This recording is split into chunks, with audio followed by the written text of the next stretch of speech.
Bismillahirrahmanirrahim. Assalamualaikum warahmatullahi wabarakatuh. Waalaikumsalam warahmatullahi wabarakatuh. Alhamdulillahilladzi qaddara ala kulli syai'in biqadar wa nusalli wa nusallimu ala khairil bashar wassalatu wassalamu ala khairil anam wa ala alihi wa ashabihi wa man tabi'ahu bi ihsanin ila yaumil qiyamah amma ba'du. Sobat Republika sekalian yang dimuliakan Allah Subhanahu wa taala, alhamdulillah kita pada edisi kali ini News Story kita kedatangan tamu yang sangat luar biasa. Beliau adalah Prof. Thomas Jamaluddin. Beliau merupakan Ketua Lembaga Penerbangan dan Antariksa Nasional. Selamat pagi Prof. Assalamualaikum Prof.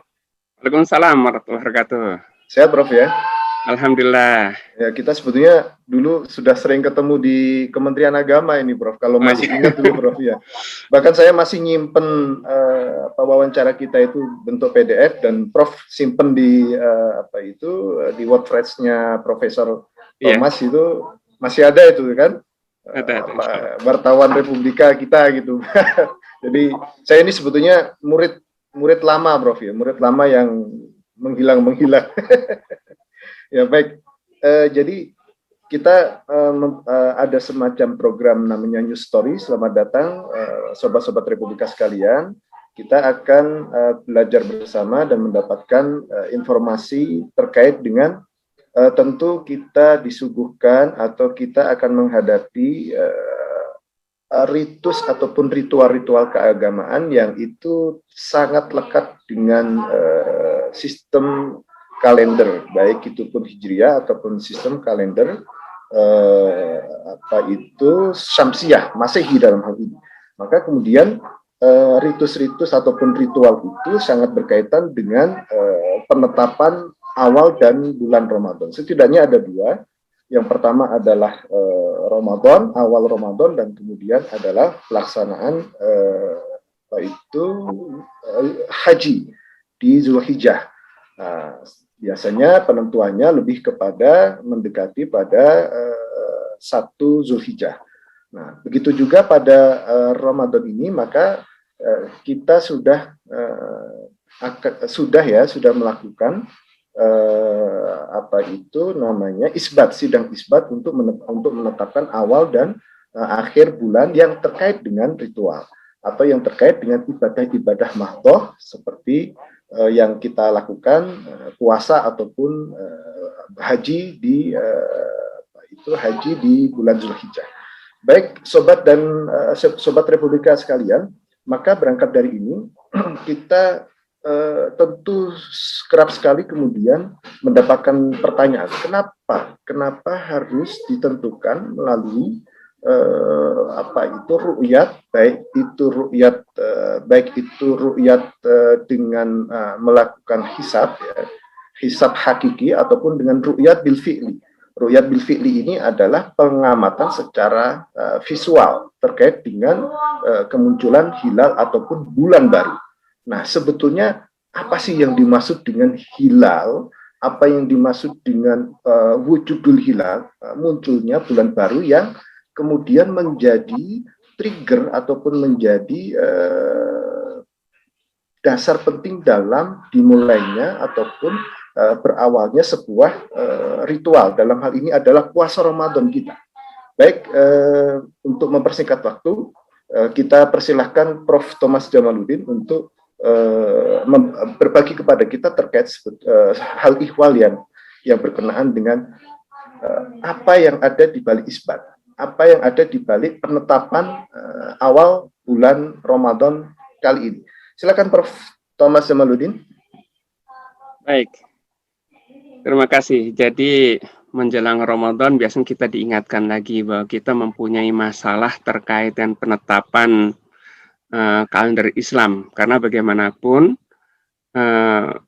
penentuan awal Ramadan kemudian mengakhirinya dengan beridul fitri dan nanti Idul Adha dengan ibadah haji dan Idul Adha itu terkait dengan sistem kalender.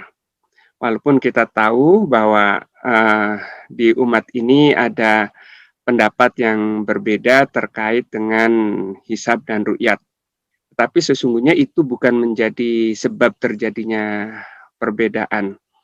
Nah, saya untuk memperjelas saya berbagi screen ya. Jadi saya akan sampaikan hal-hal pokok terkait dengan masalah hisab ru'yat ini. Jadi selama ini kita selalu mengatakan bahwa perbedaan itu karena adanya perbedaan dua metode, hisab dan ru'yat. Nanti akan saya jelaskan bahwa itu bukan sebab utama. Masing-masing mempunyai dalil dan masing-masing menganggap dalilnya cukup sahih untuk diamalkan dan menjadi pedoman bagi mereka. Selama ini kita mengenal ada metode ru'yat dan ada metode hisab. Jadi metode ru'yat ini dasarnya dari hadis Rasul, sumu li'urati waftiru li'ruyatihi, bahwa berpuasalah apabila melihat hilal dan berbukalah apabila melihat hilal. Yang hisab pun punya dasar juga, dasarnya salah satunya dari hadis juga. Bain huma alaikum fakturulah, apabila tertutup olehmu untuk melakukan ru'yat itu karena sebab awan atau sebab yang lain, maka fakturulah.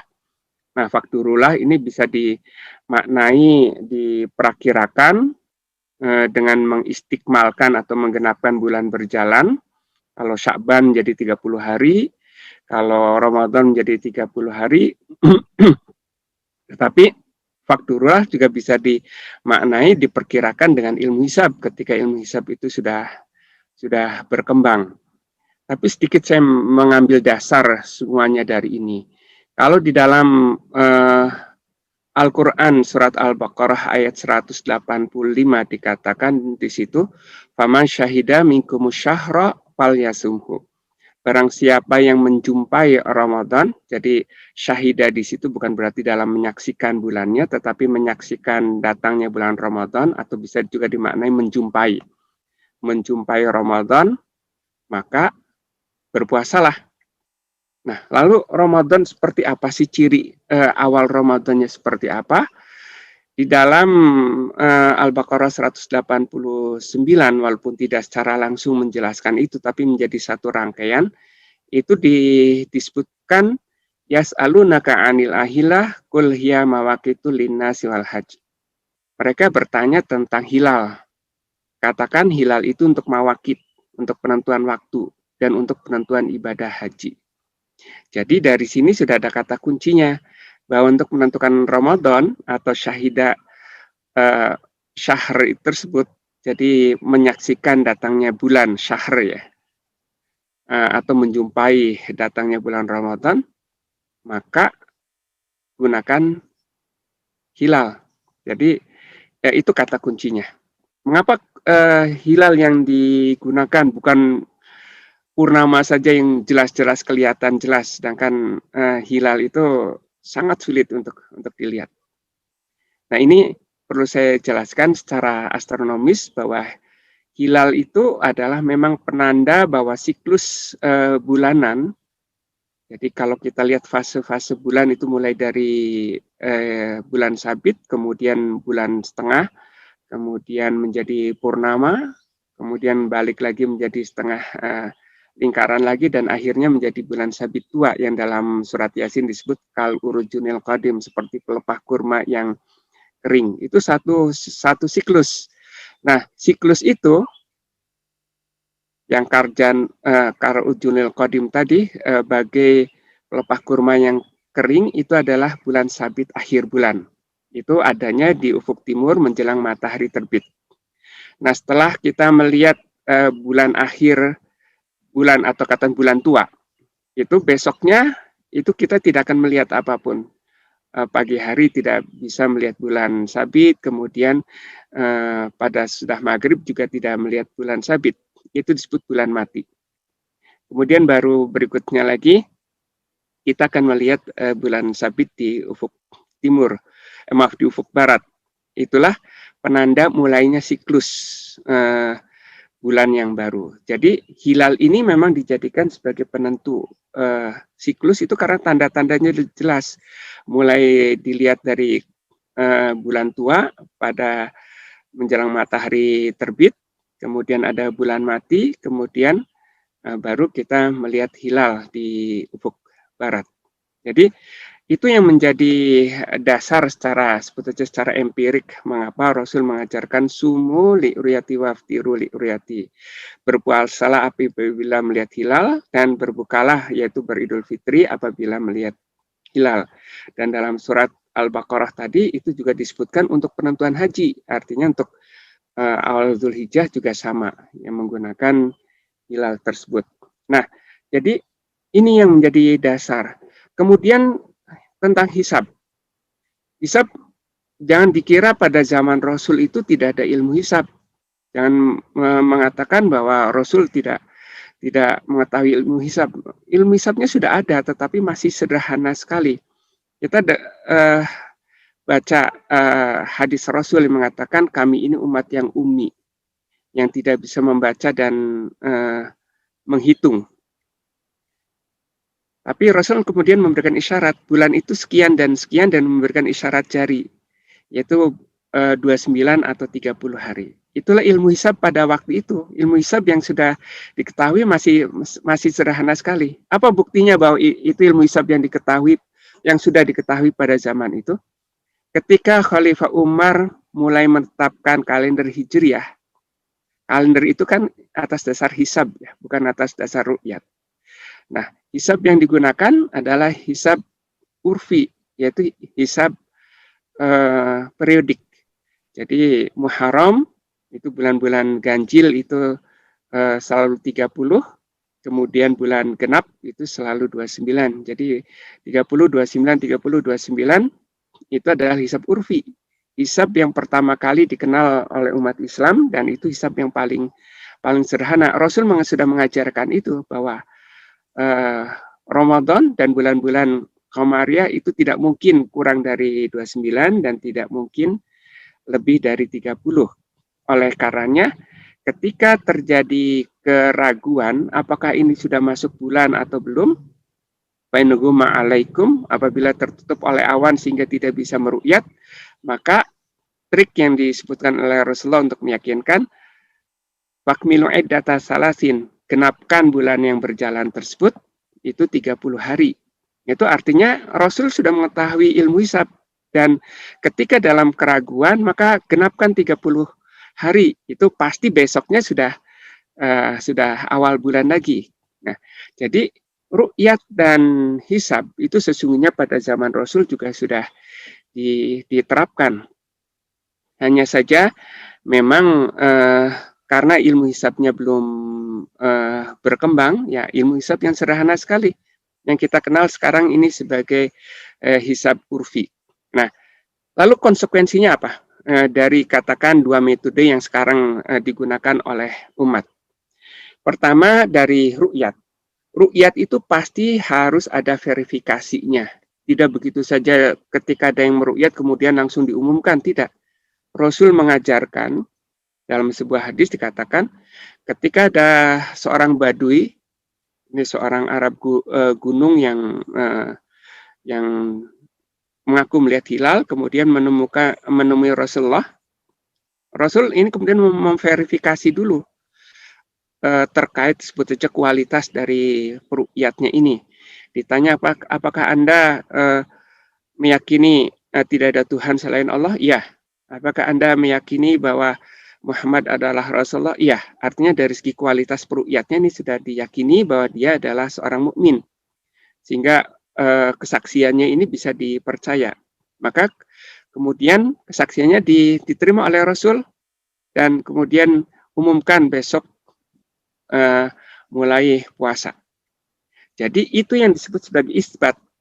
Jadi kalau ada orang mengatakan untuk apa meru'yat dan untuk apa isbat. Isbat itu hanya menghabiskan biaya negara saja misalnya. Yeah. Nah itu keliru. Sempat ramai ya. Ya. Jadi kalau kita meyakini bahwa ada umat yang mempercayai ru'yat, pasti akan memerlukan isbat. Dan yang mengisbatkan pasti pemerintah sebagai otoritas. Nah, jadi dan tidak perlu dibayangkan bahwa isbat itu harus sidang besar-besaran, tidak perlu. Isbat itu yang penting ada otoritasnya itu pemerintah. kedua, kemudian ada sebut saja pakar hukum Islamnya atau fuqahanya. Kemudian yang ketiga, mestinya ada yang paham juga terkait dengan masalah hilal tersebut. Itu minimal 3. Jadi tidak perlu rame-rame. Itu isbat. Dan di tingkat lokal, isbat itu saat ini di Indonesia dilakukan oleh hakim agama. Hakim agama yang dari segi fikihnya sudah paham betul, dari segi falaknya juga paham betul. Sehingga di tingkat daerah, di tingkat lokal tempat menyaksikan hilal itu ada hakim agama. Dia kemudian akan melakukan sumpah terhadap rukyat, kemudian nanti hasil rukyat ini dilaporkan ke Menteri Agama untuk dilakukan isbat secara nasional. Itulah asal-usul mengapa isbat itu diperlukan, karena perlu ada verifikasi rukyat seperti diajarkan oleh Rasulullah. Nah, kemudian bagaimana soal hisab? Hisab ini tidak bisa serta-merta orang bisa menentukan sebut saja posisi bulan sekian derajat, jarak bulan dan matahari sekian derajat, ijtima'nya atau katakan segarisnya bulan dan matahari atau dalam astronomi disebut konjungsi itu pukul sekian. Itu kemudian bisa membuat kalender, belum tentu. Itu diperlukan kriteria visibilitas hilal atau kriteria awal bulannya itu seperti apa. Kita tahu saat ini ada kalender Muhammadiyah, kalender NU, kalender Persis, kalender ormas Islam, kemudian Menteri Agama juga membuat takwim standar kalender Islam. Itu semuanya berpotensi berbeda kalau kriterianya berbeda. Nah, ini kata kuncinya pada kriteria ini. Jadi, walaupun sebut saja saat ini ada ormas yang menggunakan dasar penentuan al-Ramadannya, kemudian awal Syawal dan Zulhijjah itu menggunakan hisab, yaitu Muhammadiyah, kemudian Persis, ini harus dilihat juga kriterianya seperti apa. Itu Muhammadiyah membuat kalender, Persis membuat kalender, NU juga membuat kalender. Tapi seringkali yang saat ini ketika terjadi perbedaan pasti sebabnya pada kriteria berapa derajatnya itu, Prof, ya? Iya. Nah, jadi itu yang menjadi masalah. Lalu bagaimana kita mengupayakan titik temunya? Jadi kalender, dan ini seringkali menjadi rujukan juga dalam penentuan al-Ramadan, Syawal, dan Zulhijjah, itu mestinya harus punya rujukan kriteria yang sama ya. Dan kalender itu ada prasyarat supaya menjadi kalender yang mapan. Ada orang yang mengatakan, mengapa umat Islam sering berbeda hari rayanya, sedangkan umat yang lain, Kristiani, kemudian yang lain-lain, itu kok mempunyai hari raya yang sama, seragam seluruh dunia. Ya, saya selalu mengatakan ketika ada yang menyatakan itu, kalender Masehi dulunya pun sama. Bahkan perbedaan Natal di Inggris dan di Roma itu bisa sampai 12 hari. Yang menjadi sebab, kalau kita teliti semua jenis kalender, ini 3 hal ini. Pertama, harus kalender yang mapan itu harus ada otoritas tunggal yang mengaturnya. Dan harus ada otoritas. Kalau tidak ada otoritas, sistem kalender akan mati. Contohnya misalkan di Jawa Barat itu dulunya ada kalender Sunda. Tapi tidak ada otoritas yang menjaganya, tidak ada kerajaan, tidak ada keraton yang menjaga kalender Sunda. Maka sekarang ini mati. Tidak ada lagi kalender Sunda. Di Jawa masih ada kalender Jawa karena ada keraton Yogyakarta dan juga keraton Solo yang menjaganya. Nah, kalender Masehi dulu mempunyai 2 otoritas. Di Inggris ada otoritas Raja Inggris, kemudian di Roma ada otoritas Kaisar atau Paus ya. Nah, ini otoritasnya beda. Kemudian yang kedua, yang harus sama juga harus ada kriteria yang disepakati. Jadi kalau sekarang kita sering tahun-tahun yang lalu ya, kita menghadapi perbedaan itu sesungguhnya karena perbedaan kriteria. Dan dalam 6 tahun terakhir ini, 2016 atau 1437 sampai dengan tahun ini 1442 itu tidak ada perbedaan karena tidak ada masalah terkait dengan kriteria. Nanti akan saya jelaskan sebab-sebab yang terjadi perbedaan itu. Nah, kalender Masehi juga sama. Ketika di Inggris dan di Roma ini kriterianya berbeda, itu menyebabkan perbedaan. Di Inggris masih menggunakan kriteria Julius. Setiap 4 tahun ada satu tahun yang disebut tahun Kabisat. Tapi di Roma sudah menggunakan kalender baru dengan sistem disebut sebagai kriteria Gregorian. Ini oleh Kaisar Gregorius waktu itu yang ditentukan tahun 1582. Itu intinya sama bahwa setiap 4 tahun ada tahun Kabisat, tetapi dalam 400 tahun itu harus ada 3 tahun yang dihilangkan. Nah, ini yang menjadi perbedaan. Di Inggris Natalnya dan di Roma itu sampai dengan tahun 1792 perbedaannya sekitar 12 hari. Jadi kalau di kita ini perbedaan paling hanya sehari atau kalau kelompok-kelompok seperti An-Nadir, Naksabandia, Syatariyah ya paling lama bedanya 3 hari lah. Ya. Tapi di Inggris dan di Roma waktu itu Natalnya bedanya sampai dengan 12 hari karena perbedaan kriteria di Inggris menggunakan Julius atau Julian kalender, sedangkan di Roma itu menggunakan kriteria Gregorius atau Gregorian kalender. Nah, kemudian hal yang juga penting, ini harus ada batas wilayah yang disepakati. Kalau belum ada batas wilayah yang disepakati, ini juga bisa menjadi sebab perbedaan. Ini prasyarat kalender yang mapan. Kalender Islam pun sama, harus ini. Otoritas kita belum tunggal.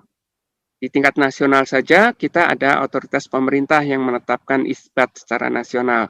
Tetapi di masyarakat ada otoritas ormas yang masih sebut saja mereka percaya dari keputusan ormasnya. PP Muhammadiyah mengumumkan dan itu kemudian anggota ormas Muhammadiyah akan mengikuti ini. NU juga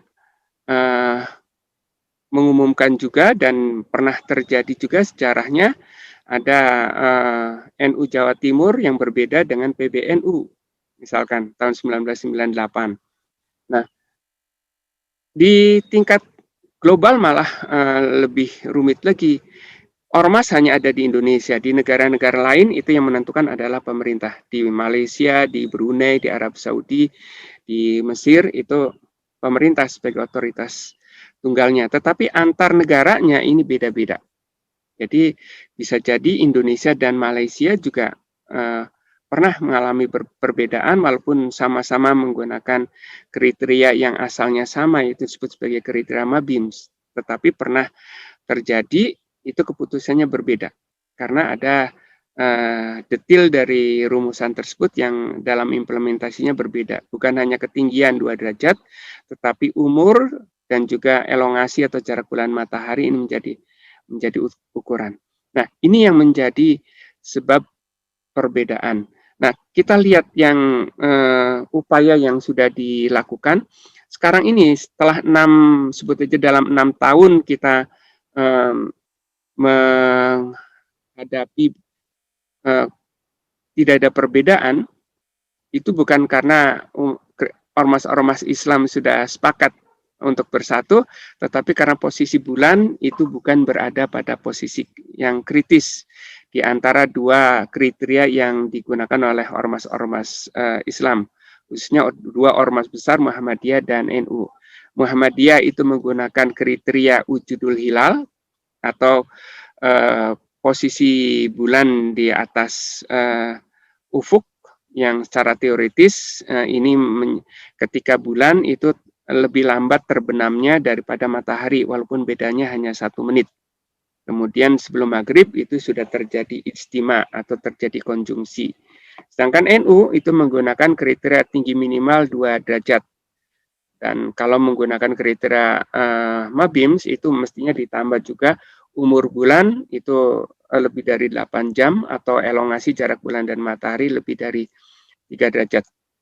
Itu yang menjadi sebab terjadinya perbedaan ketika posisi bulan antara 0 dan 2. Nanti akan saya berikan gambarnya ya. Nah, sekarang ini sedang diupayakan.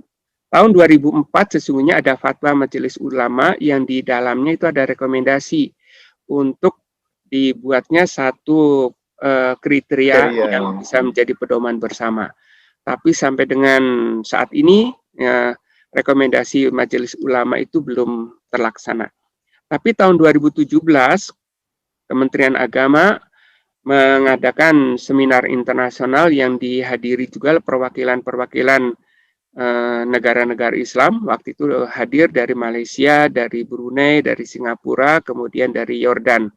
Dari negara-negara lain itu tidak atau belum sempat mengirimkan wakilnya. Nah, waktu itu disepakati ada rekomendasi Jakarta. Kata kunci dari rekomendasi Jakarta ini sesungguhnya mirip untuk mengakomodasi ini. Prasyarat yang untuk kalender yang mapan itu 3, otoritas tunggal, ada kriteria yang tunggal, dan batas wilayah yang disepakati. Nah, rekomendasi Jakarta pun 3 ini yang pokok. Pertama, kriteria awal bulannya, yaitu ketika di kawasan Barat Asia Tenggara, elongasi bulan itu lebih dari 6,4 derajat dan tinggi bulan lebih dari 3 derajat. Jadi ini yang sering diserukan, ayolah ormas-ormas Islam itu maju bersama. Muhammadiyah dari Wujudul Hilal yang disebut saja ketinggian sekitar 0 derajat, dan NU yang ketinggian 2 derajat sama-sama naik jadi 3 derajat. Ini naiknya sesungguhnya tidak terlalu besar ini, tetapi ini sudah memenuhi syarat astronomi bahwa ketinggian hilal yang teramati yang sahih itu tidak ada yang kurang dari 3 derajat. Nah, kemudian yang kedua yang direkomendasikan juga, batas tanggal kalender Islam ini gunakan garis tanggal internasional saja. Ini juga sesuai dengan usulan dalam Kongres Istanbul 2016. Kalau selama ini kita menggunakan prinsip wilayatul hukmi atau wilayah berdasarkan otoritas negara, itu ya hanya wilayah Indonesia saja. Tapi ini kita gunakan garis internasional kalau nantinya kalender ini bisa diterima secara global, maka seluruh negara-negara Islam akan mempunyai hari yang sama. Sebut saja 1 Ramadannya seragam, semuanya Selasa misalkan. Kemudian nanti Idul Fitrinya juga seragam, Idul Adhanya akan seragam. Itu kalau konsekuensi kita menggunakan garis tanggal internasional. Kalau sekarang garis tanggalnya itu masih mengikuti garis tanggal Qamariyah yang bisa jadi Arab Saudi lebih dahulu daripada Indonesia. Nah, kemudian yang ketiga, ini mesti harus ada otoritas tunggal. Di tingkat nasional mestinya pemerintah itu yang menjadi otoritas tunggalnya, karena nanti dalam konteks global itu pemerintah yang akan mewakili Indonesia. Dan di tingkat regional itu ada Forum Mabims, Menteri-Menteri Agama Brunei, Indonesia, Malaysia, Singapura. Ini di tingkat regional ini bisa otoritas kolektif. Indonesia, Malaysia, Singapura, dan Brunei. Kemudian di tingkat global memang belum ada otoritas global, tetapi ada organisasi kerjasama Islam, OKI, ini bisa dijadikan otoritas kolektif. Dan OKI ini juga pernah juga membahas terkait dengan kalender Islam. Mudah-mudahan ini bisa ditindaklanjuti sehingga kita bisa bersatu secara global. Tetapi minimal di tingkat nasional dululah kita bersatu dengan otoritas tunggal pemerintah. Kemudian di tingkat regional bersama Malaysia, Brunei, dan Singapura, kita juga bisa menjadikan satu sistem kalender yang tunggal. Nah, ini rekomendasi ini sudah disosialisasikan, ya mudah-mudahan nanti bisa ada kesepakatan apakah dalam bentuk seperti rekomendasi Jakarta ini atau kriteria yang lain. Yang penting itu harus disepakati. Nah, saya ingin menjelaskan terkait dengan rekomendasi Jakarta ini. Pertama, dan juga sebab perbedaan. Nah, sebab perbedaan yang utama itu karena perbedaan kriteria, bukan karena perbedaan hisab dan ru'yat. Saya mengambil contoh yang sempat ramai tahun 2011 atau tahun 1432. Waktu itu Muhammadiyah ini berbeda dengan dengan NU untuk ormas besarnya, dan juga sesama sebut saja pengamal hisab itu berbeda. Muhammadiyah pengamal hisab, kemudian Persis juga pengamal hisab, tetapi kriterianya beda. Kemudian PBNU sama-sama rukyat, tetapi ada juga wilayah di Jawa Timur yang juga NU, itu keputusannya beda karena kriteria yang digunakan secara umum beda. Jadi pada waktu itu tahun 2011, ini bulan Agustus, bulan itu sudah di atas ufuk atau katakan ketinggiannya sudah di atas 0. Ini garis 0 derajat. Tetapi kurang dari 2 derajat. Ini garis yang 2 derajat. Jadi kata Muhammadiyah, ini sudah masuk tanggal, sehingga Muhammadiyah mengumumkan satu Syawalnya itu 30 Agustus. Tapi menurut NU ini belum memenuhi kriteria, sehingga pada waktu itu ada beberapa saksi yang mengaku melihat hilal, ini juga ditolak oleh PBNU karena ini masih kurang dari 2 derajat. Tidak mungkin ada kesaksian hilal kalau ketinggiannya di bawah 2 derajat, sehingga ini yang menyebabkan berbeda. Tapi beberapa wilayah NU, jadi PWNU seperti Jawa Timur itu menerima kesaksian itu, sehingga keputusannya berbeda dari keputusan PNU pada waktu itu. Ya, jadi perbedaan ini ketika posisi bulan di antara 0 dan 2 itu pasti terjadi perbedaan. Nah, ini kalau tahun depan tidak ada kesepakatan, Ramadan tahun depan kita akan mengalami seperti ini. Muhammadiyah bisa-bisa mengumumkan lebih awal dibandingkan dengan NU. Tapi mudah-mudahan dalam setahun ini kita bisa mendapatkan kesepakatan. Nah, kemudian bagaimana tahun ini? Nah, tahun ini itu akan kita lebih mudah dengan menggunakan garis tanggal ya, karena dengan garis tanggal ini kita bisa menggambarkan secara keseluruhan, bukan hanya di Indonesia tetapi di negara-negara Islam yang lain bisa kelihatan juga potensi perbedaannya. Ini untuk awal Ramadan. Jadi pada tanggal 12 April ini sebagai akhir bulan Sya'ban, posisi bulan di Indonesia itu sudah di atas 2 derajat. Rata-rata sekitar 3 derajat. Bahkan di bagian barat Indonesia ini hampir 4 derajat. Nah, ini menurut Muhammadiyah sudah mengumumkan maklumat ya, bahwa 1 Ramadan jatuhnya tanggal 13 April, karena dasarnya ini sudah di atas wujudul hilal di Indonesia. Di kalender NU pun, di kalender pemerintah sama, karena ini sudah di atas 2 derajat. Itu 1 Ramadan jatuhnya tanggal 13. Nah, tetapi kalau menurut kriteria rekomendasi Jakarta, dan ini digunakan oleh kalender Persis, Ormas Islam Persatuan Islamnya, itu belum memenuhi kriteria. Dari ketinggiannya betul, ini sudah lebih dari 3 derajat di wilayah Indonesia. Ini garis 3 derajatnya ini kalau diperpanjang. Kemudian elongasinya 6,4 derajat, di Indonesia belum. Di Indonesia itu elongasinya baru 4 derajat. Jadi ini yang kalau kita lihat kalender di ormas-ormas Islam saat ini umumnya menyatakan 1 Ramadan jatuhnya tanggal 13 April, tetapi di kalender Persis ini jatuhnya tanggal 14 April karena ini belum memenuhi kriteria ini. Tapi biasanya Persis ini pada sidang isbat biasanya kemudian mengikuti keputusan pemerintah. Artinya ini sebenarnya sebagai modal awal ketika kriteria belum disepakati, minimal kita bersepakat dulu dengan otoritas lah, dengan otoritas tunggal. Jadi ini perakiraan mudah-mudahan ini yang terjadi, itu semuanya akan sepakat awal Ramadannya jatuh tanggal 13 April. Lalu bagaimana Syawal? Nah, Syawalnya ini pada tanggal 12 Mei itu belum memenuhi kriteria. Jadi semuanya masih berada di bawah ufuk. Nah, dengan belum memenuhi kriteria ini, maka bulan Ramadan akan diistikmalkan menjadi 30 hari. Sehingga Muhammadiyah NU di kalendernya sepakat bahwa pada tanggal 11 ya, ini pada tanggal 11 Mei itu belum memenuhi kriteria. Hingga tanggal 12 Mei-nya itu masih 30 Ramadan, kemudian Idul Fitrinya tanggal 13 Mei. Nah, dengan kriteria rekomendasi Jakarta yang digunakan oleh Persis, ini sudah memenuhi di wilayah Sumatera itu sudah lebih dari 6,4 derajat. Kalau tingginya jelas sudah lebih dari 3 derajat. Sehingga kalender Persis pun sama, Idul Fitrinya insya Allah akan seragam tanggal 13 Mei. Jadi seluruh ormas... Kalau Persis itu, maaf Prof, saya salah sebenarnya. Kalau Persis itu kalau nggak salah 4 derajat ya Prof ya? 4 atau 3?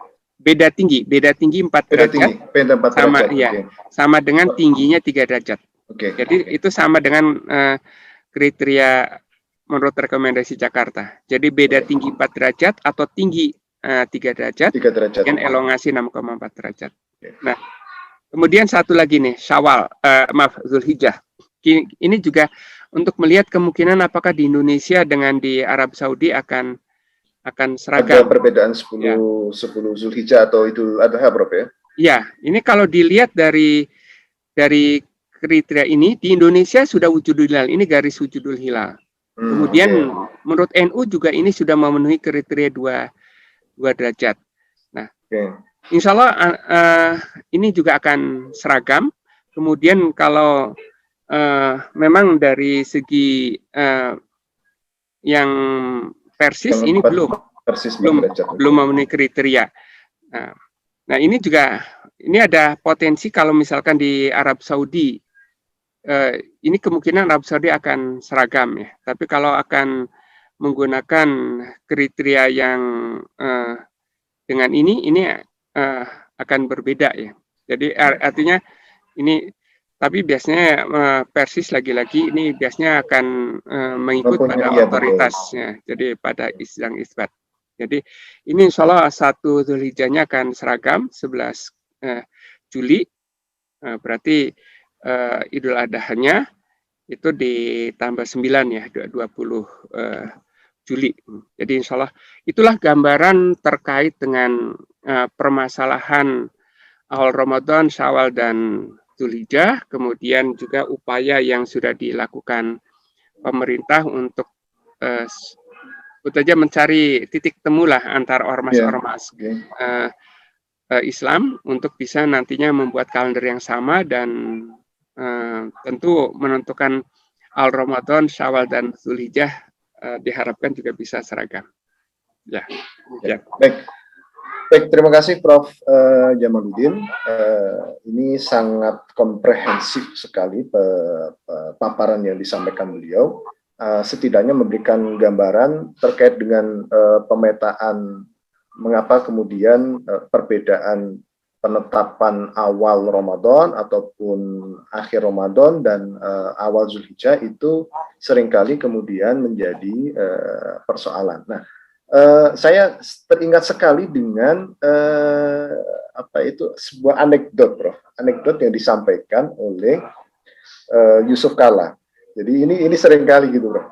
Yusuf Kalla itu kan seorang saudagar. Beliau ketika wapres kemudian mengumpulkan beberapa ormas-ormas. Ini ya sudahlah kalau begitu NU diturunkan, Muhammadiyah dinaikkan. Jadi kan prinsip beliau ini kan pedagang, ya udah. Jadi NU sama Persis itu naikkan sekian derajat. Nah, Muhammadiyah jangan hilal di atas ufuk, tapi dinaikkan sedikit lah gitu. Jadi prinsip pedagang itu semacam anekdot aja itu sih, selalu disampaikan di sidang-sidang isbat. Nah, Prof. Ya, mungkin sedikit saya teringat dengan Pak.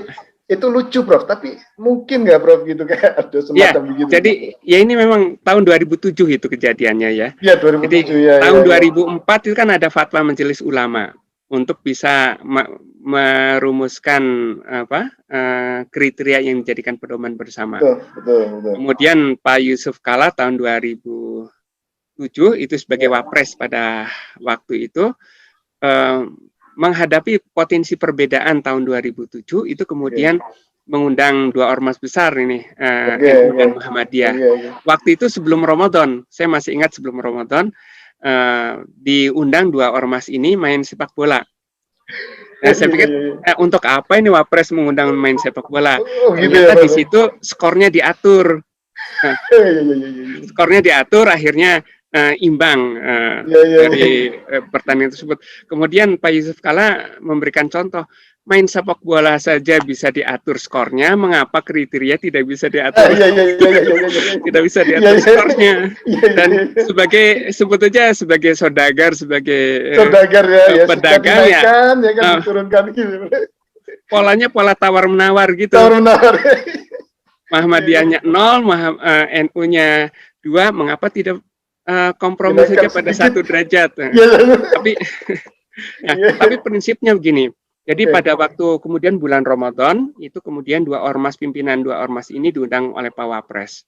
Waktu itu sebelum diundang, Pak Menteri Agama, Pak Maftuh Basuni itu mengundang saya. Apa sih sesungguhnya permasalahannya? Saya katakan permasalahannya bukan karena beda metode, bukan berbeda rukyat oleh NU, kemudian Muhammadiyah dengan hisab, tapi perbedaan pada kriteria. Jadi ya saya sarankan nanti supaya ini yang diupayakan adalah menyatukan kriteria tadi. Memang secara joknya Pak Yusuf Kalla pada waktu itu ya tawar-menawar saja. Tapi kata kuncinya yang saya dengar dari teman-teman yang hadir pada waktu itu dan juga ada di media, itu kesepakatannya dalam sebut saja perbincangan dan Pak Yusuf Kalla itu bahwa dua ormas ini bersepakat untuk menyamakan persepsi. Kalau bahasa teknisnya menyamakan persepsi adalah menyamakan kriteria, karena hisab dan rukyat itu hanya bisa dipersatukan pada aspek kriterianya. Nah, kemudian di waktu itu sudah disepakati ada 3 pertemuan. Pertemuan pertama itu di PBNU, kemudian pertemuan kedua di PP Muhammadiyah. Dua-duanya alhamdulillah bisa berjalan pertemuan 2 pimpinan ormas Islam ini, dan dua-duanya secara positif menyambut untuk menyamakan persepsi tersebut. Dan masih ada satu lagi pertemuan yaitu di UIN Jakarta untuk merumuskan persepsi seperti apa yang dipersamakan. Tapi itu tidak terjadi karena pada waktu itu Pak Yusuf Kalla sebagai inisiator dan sebut saja itu kabarnya juga membiayai semua pertemuan itu.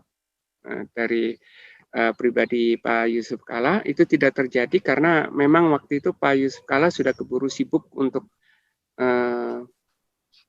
pilpres ya, jadi tidak keburu. Tapi ya setidaknya semangatnya itu sudah ada. Dan setidaknya sejak itu memang dialog-dialog antar Muhammadiyah dan NU itu terus dilakukan, demikian juga dengan ormas-ormas Islam yang lain, dan itu difasilitasi oleh Kementerian Agama. Ya, saya kira ini mudah-mudahan bisa terus berlanjut untuk nantinya kita peroleh satu titik temu. Ya, Prof. Ini kan satu lagi yang seringkali kemudian menjadi poin kebingungan di masyarakat itu adalah terkait dengan 10 Zulhijjah, Prof. Jadi salah satu dalilnya itu kan Al-Hajju Arafah, bahwasanya inti dari ibadah haji itu adalah Arafah. Ketika kemudian Arab Saudi menentukan, misal tanggal 9 Arafah itu sekian, itu kalau nggak salah tahun berapa gitu pernah ya Prof ya. Sementara di Indonesia itu penetapan isbatnya betul lebih belakangan. Nah ini menyikapi khusus untuk terkait dengan 9 Zulhijjah ini bagaimana ini Prof? Ini kan sering mungkin dari perspektif astronomi begitu Prof. Ya, ini yang dari perspektif astronomi perbedaan itu sesungguhnya wajar. Wajar, Prof ya. Karena bulan itu makin ke barat dan bertambah waktunya, itu posisi bulan makin tinggi. Jadi kalau ketika di Indonesia belum terlihat, maka di Arab Saudi punya potensi untuk terlihat. Sehingga di Arab Saudi itu mungkin bisa lebih dahulu dibandingkan dan Indonesia itu secara astronomi. Atau dalam bahasa tadi garis tanggal tadi, itu garis tanggalnya membelah antara Indonesia dan Arab Saudi, sehingga Arab Saudi lebih dahulu dibandingkan dengan Indonesia. Jadi itu yang terjadi secara astronomi wajar terjadi. Tapi permasalahan tadi itu ada yang mengatakan bahwa haji itu adalah Arafah dan diharapkan seluruh umat Islam akan sepakat pada hari Arafah tersebut dan besoknya Idul Adha. Dan ini sudah sempat dibahas juga di Kementerian Agama bersama dengan ormas-ormas Islam. Seperti apa sih sikap kita menghadapi itu? Nah, pada saat pembahasan itu kemudian dijelaskan bahwa hari Arafah apakah sama dengan hari wukuf di Arafah? Nah, itu dia. Nah, jadi ini ada sebut saja masalah waktu dan masalah tempat. Kalau Arafahnya sebagai tempat hanya satu-satunya di Arab Saudi. Tapi Arafah sebagai hari, nah ini yang bisa saja berbeda. Itu kesepakatan dari pertemuan tersebut, walaupun perwakilan dari Muhammadiyah tidak menyepakati itu. Dasarnya apa? Berpotensi berbeda. Ini Arafah itu salah satu nama hari. 8 Zulhijjah itu namanya hari Tarwiyah. Ada ritual ibadahnya itu. Ya, jadi 8 Zulhijjah itu hari Tarwiyah. Biasanya jamaah haji di Mina itu bersiap-siap seperti itu. Nah, kemudian 9 Zulhijjah itu hari Arafah. Kemudian 10 Zulhijjah itu disebut sebagai Yaumun Nahar atau hari berkurban. Kemudian 11, 12, 13 Yaum Tasyrik. Jadi hari Arafah itu hanya salah satu dari nama-nama hari itu. 9 Zulhijjah itu hari Arafah. Bukan hari wukuf di Arafah, bukan. Di Arab Saudi memang yaitu hari pelaksanaan haji hari di Arafah. Nah, di Indonesia, demikian juga di Malaysia dan Brunei, kalau tidak salah negara-negara Mabims tadi, itu menyepakati juga bahwa hari Arafah itu adalah 9 Zulhijjah. Nah, kalau 9 Zulhijjah, maka penetapan awal Zulhijjahnya itu bersifatnya lokal. Jadi bisa jadi 9 Zulhijjah di Indonesia berbeda dengan 9 Zulhijjah di Arab Saudi. Nah, itu dasarnya. Nah, kemudian bagaimana umat menyikapi ini? Karena terkait dengan puasa, ini kan puasa Arafah 9 Zulhijjah itu wajib. Sunnah. Sedangkan sunnah. Kemudian saat Idul Adhanya 10 Zulhijjah itu haram. Dilarang puasa, Prof. Jadi antara sunnah dan haram ini bagaimana menyikapinya, dan ini sering terjadi umat Islam ketika sebut saja kita belakangan dengan Arab Saudi. Indonesia baru 9 Zulhijjah sedang berpuasa, tapi di Arab Saudi sudah 10 Zulhijjah. Nah, ini ya kemudian saya sering mengatakan bahwa ibadah itu didasarkan pada keyakinan. Jadi kalau yakin bahwa hari ini adalah 9 Zulhijjah hari Arafah, ya itu sunnah untuk puasa Arafah. Dan kalau yakin bahwa hari ini adalah 10 Zulhijjah karena mengikut ke Arab Saudi, ya haram berpuasa gitu. Jadi lebih kepada solusinya apa saja, Prof. Maksudnya solusinya ya, Prof. Kalau ikut Saudi ya mangga saja untuk kemudian berpuasa Arafah. Nah, kalau misalnya ikut Indonesia, ketetapan Indonesia, ya silakan saja kemudian berpuasa Arafahnya adalah besok harinya. Begitu, Prof, ya?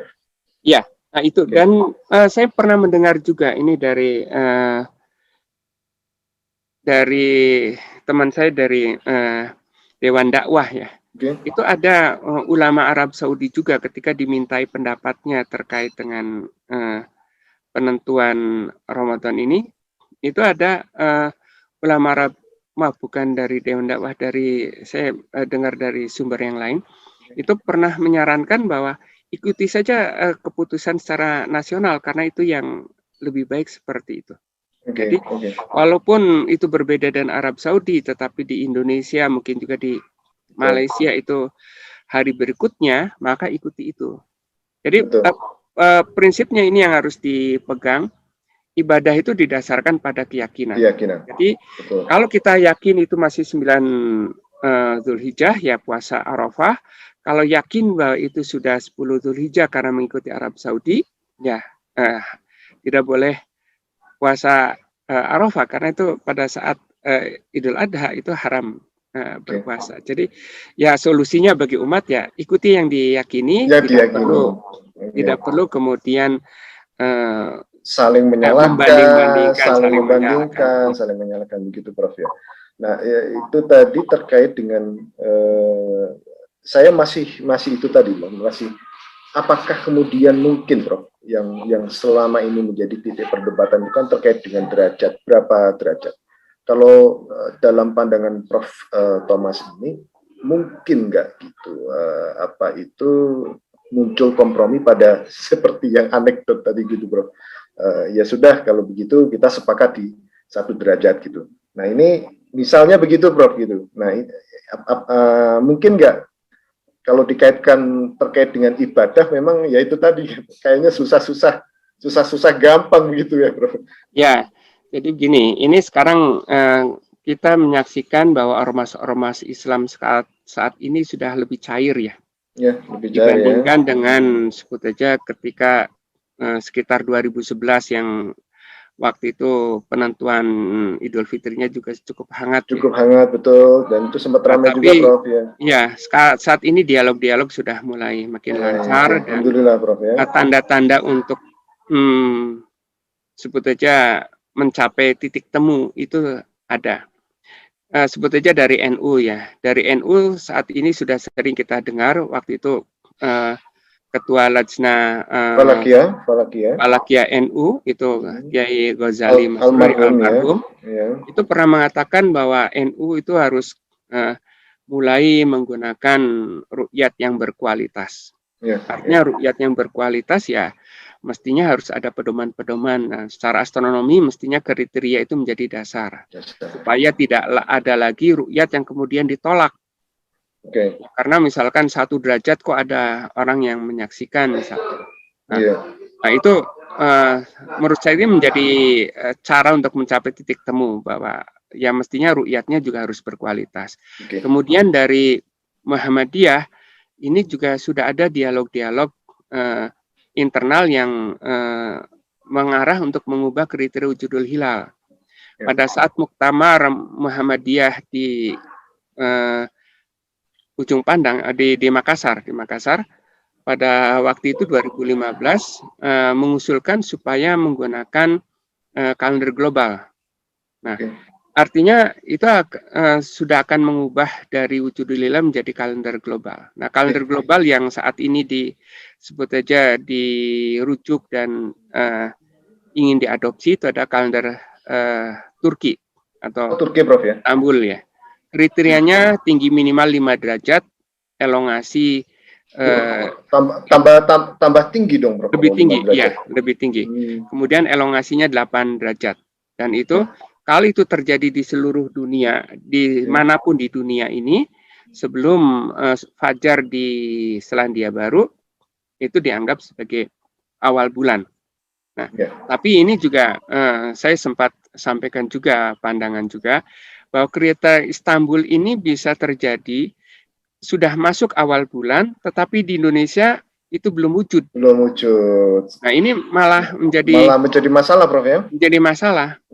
Nah, dan sesungguhnya yang kriteria rekomendasi Jakarta itu penyempurnaan dari kriteria Turki. Karena yang dijadikan rujukan itu adalah kawasan barat Indonesia. Kawasan barat Indonesia artinya kalau di Indonesia ini sudah 3 derajat, di garis tanggal itu secara umum sudah wujudul hilal.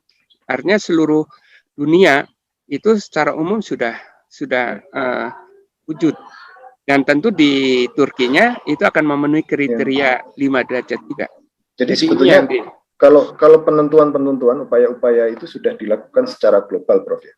Nah, itu terkait dengan hisab itu, penentuan hisab untuk penentuan kalender global ya.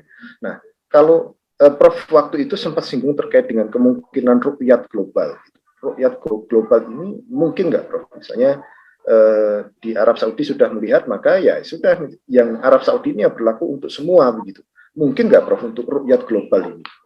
Jadi tersentralisasi begitu, Prof. Pada prinsipnya mungkin, dan itu yang sebenarnya diupayakan pada titik temu pada kriterianya berdasarkan kriteria visibilitas hilal atau pada kriteria imkan ru'yat ya. Pada kriteria imkan ru'yat, tetapi ini memang menjadi catatan juga. Bisa jadi sebut saja ru'yat terjadinya itu di Amerika Selatan misalkan.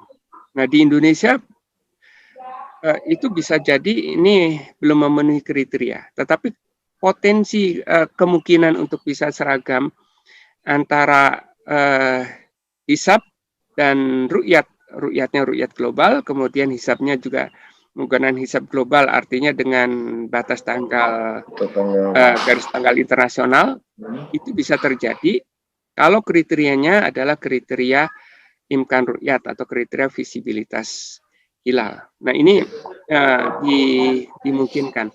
Dan sebetulnya prinsip dari ru'yat global itu sesungguhnya bisa diadopsi pada hisab global dalam membuat kalender global. Jadi kriteria yang digunakan adalah kriteria yang bisa mengadopsi atau bisa mengakomodasi ru'yat. Jadi itu sebagai titik temunya. Dan upaya itu sudah dilakukan sekalipun ada ya dinamika-dinamika hambatan-hambatan begitu. Sudah ada upaya menuju ke sana, Prof ya? Ya, di tingkat global itu sudah ada upaya, antara lain ya Kongres Turki tersebut tahun 2016 yang terakhir ya. Kemudian di tingkat regional, walaupun ini juga sesungguhnya mengundang internasional, tetapi yang hadir memang baru lingkup Brunei, Malaysia, Singapura, kemudian ditambah juga dari Yordan. Itu yang pada saat seminar internasional 2017 itu yang melahirkan rekomendasi Jakarta. Baik. Kata kuncinya sesungguhnya adalah kesepakatan untuk implementasi.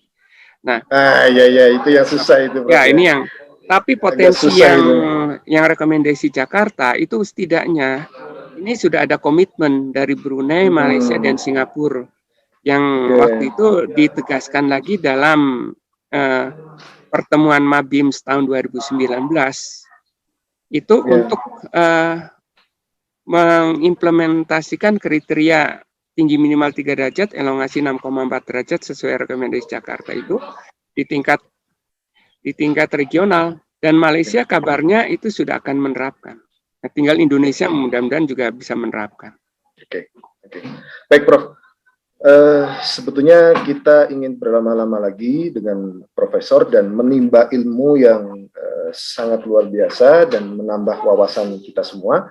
Mungkin sebelum kita tutup sesi ataupun news story edisi kali ini, saya ingin mendengarkan beberapa himbauan ataupun pesan dari Prof. Thomas terkait dengan ISPA, terkait dengan penetapan awal Ramadan, dan kita sebagai umat Islam Indonesia sejatinya sudah terbiasa dengan perbedaan-perbedaan itu. Nah, terkait ini apa himbauan dan pesan Prof. Thomas? Ya, kalender Islam yang mapan, yang mempersatukan umat itu tentu menjadi dambaan kita semua. Dan itu menjadi kata kunci yang semestinya kita upayakan. Dan jalan untuk itu ada 3 prasyarat yang harus dilakukan. Pertama, harus mempunyai kriteria tunggal yang bisa disepakati. Kita cari titik temu untuk mencapai kriteria ini. Kedua, harus ada otoritas tunggal. Ya, upayakan pemerintah ini menjadi otoritas tunggal. Supaya nanti ketika terjadi perbedaan sebelum ada kriteria disepakati, minimal kita bersepakat dulu pada otoritas. Pada pengumuman pemerintah untuk menentukan awal Ramadan, Syawal atau Dzulhijjah. Kemudian kita juga bersepakat menggunakan garis tanggal internasional supaya kita juga bisa mempercepat kalender Islam yang bersifat global. Kata kunci semuanya ini adalah kesepakatan, dan insya Allah kesepakatan bisa kita capai dengan semangat persaudaraan Islam atau ukhuwah Islamiyah. Baik, Profesor Thomas Jamaluddin, Kepala Lembaga Penerbangan dan Antariksa Nasional. Terima kasih atas waktunya, Prof. Thomas. Baik. Jazakallah khairan katsira, Prof. Thomas. Baiklah, Sobat Republika sekalian, kita sudah berada di ujung waktu. kurang lebihnya apa yang disampaikan Prof. Thomas Jamaluddin, saya menggarisbawahi satu saja, yaitu bahwa jika memang belum ada kesepakatan itu, maka soal ibadah itu adalah keyakinan, ya. Keyakinan itu adalah merujuk pada evidence based maksudnya adalah kita merujuk kepada siapa? Kepada ormas yang menjadi afiliasi kita selama ini, yang sudah dibekali dengan majelis keilmuan, dengan dibekali dengan piranti-piranti itu, maka kemudian yang penting adalah yakin. Yang penting adalah yakin, merujuk kepada evidence base yang menguatkan dan argumentatif. Baiklah Sobat Republika, sekali lagi terima kasih Prof. Thomas Jamaluddin atas waktunya. Saya Muhammad Nasim Nasrullah. Kita kembali di News Story edisi berikutnya. Assalamualaikum warahmatullahi wabarakatuh. Waalaikumsalam warahmatullahi wabarakatuh.